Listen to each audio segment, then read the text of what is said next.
O terremoto que devastou a Síria e a Turquia resultou em mais de 50 mil mortes e está entre os 7 mais intensos do século.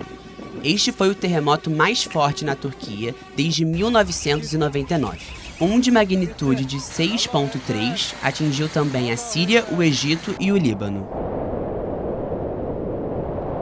Os terremotos são provocados por movimentos na crosta terrestre, compostas por gigantescas placas rochosas, as chamadas placas tectônicas. Vulcões em atividade ou deslocamento de gases no interior da Terra também podem provocar esses abalos.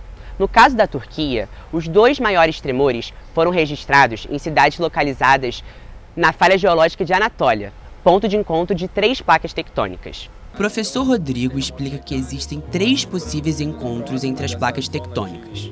Elas podem se afastar, convergir ou se deslocar lateralmente. No caso da Síria e da Turquia, principalmente a Turquia, ela está num ambiente de encontro tríplice de placa. Ela está justamente sobre a placa da Anatólia, uma microplaca pequena, e ela está no encontro da placa da África com a placa arábica. E essas placas elas estão se movimentando entre si.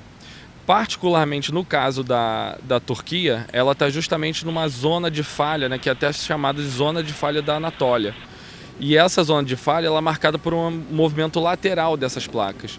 Então a placa da Arábia e da África elas estão se deslocando lateralmente. O tremor mais intenso alcançou a magnitude de 7,8 na escala Richter. Acima de 6, os terremotos já são considerados graves. Além desta escala, o que mais define a intensidade é a profundidade de onde ocorre o choque das placas e a profundidade do epicentro do terremoto. Nesse caso específico da Turquia, que ocorreu no dia 6 de fevereiro, o terremoto teve uma profundidade muito superficial, vamos dizer assim.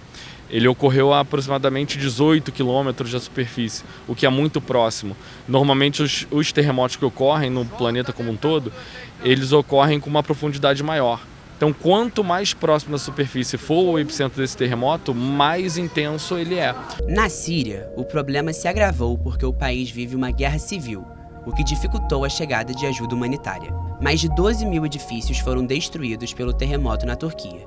Depois do episódio, o governo prendeu empreiteiros responsáveis pelos projetos de má qualidade e que contribuíram para a queda das construções durante o terremoto. Tem lugares que você já tem um preparo muito grande para ocorrência de terremotos, na própria construção. A gente tem um grande exemplo do Japão. Boa parte dos prédios do Japão são adaptados para a ocorrência de terremotos e as estruturas elas se adaptam a esse tipo de evento. Em alguns casos no Chile a gente também já tem. Mas o Brasil não tem terremoto. Por mais inacreditável que seja, a gente tem vários microtremores registrados no Brasil por dia.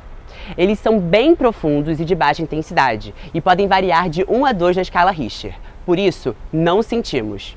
A gente tem uma rede sismográfica que registra esses sismos, esses balanços na Terra aqui no nosso país. Uma porção da placa tectônica que está ativa, que é a tectônica dos Andes. Então, às vezes, essa tectônica dos Andes acaba reverberando aqui no nosso país e, em alguns casos, a gente sente alguns tremores. E, obviamente, não só essa parte da tectônica andina. A nossa placa ela tem uma extensão continental e ela tem uma espessura muito grande, de 30 quilômetros às vezes. Então é um bloco que se mexe muitas vezes e que dá um certo abalo. Obviamente não tão intenso quanto em áreas tectonicamente ativas, mas a gente sente aqui.